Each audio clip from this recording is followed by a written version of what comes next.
Imagine you're floating in the middle of the ocean. No ground beneath you, no anchor, no walls, just open water in every direction. Now imagine trying to sleep like that.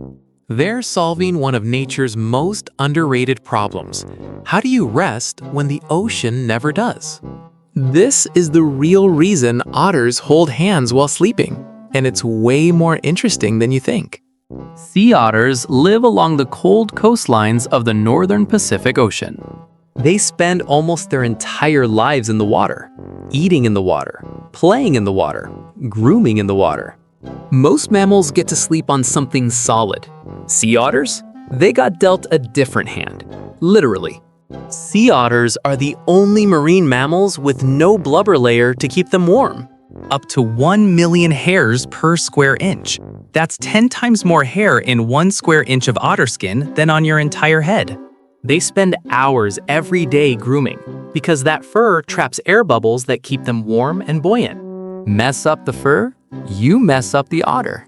Now, here's where the real problem starts. When a sea otter falls asleep, it doesn't just stay in one place.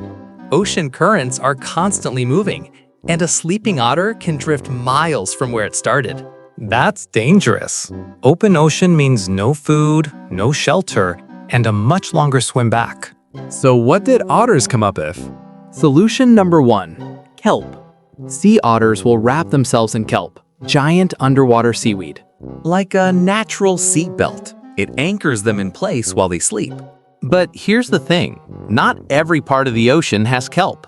So otters came up with a backup plan, and it's the one the internet fell in love with. Meet the raft. When otters sleep in groups, that group is called a raft. It can be just 2 otters or over 1,000.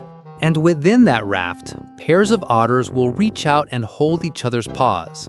When otters hold hands, they stay together as a unit instead of drifting in 2 different directions. They move as one, which is much safer and much more likely to keep them near the rest of the group. It's especially important for mothers with pups. Baby otters are so fluffy, they literally can't sink. When a mother needs to dive for food, she can't bring her pup with her, so she leaves the pup floating at the surface. Holding paws before she dives keeps the pup from drifting while she's gone. Otters that spend time in contact with each other show signs of reduced stress. Physical closeness in otters, just like in humans, triggers calming responses in the brain.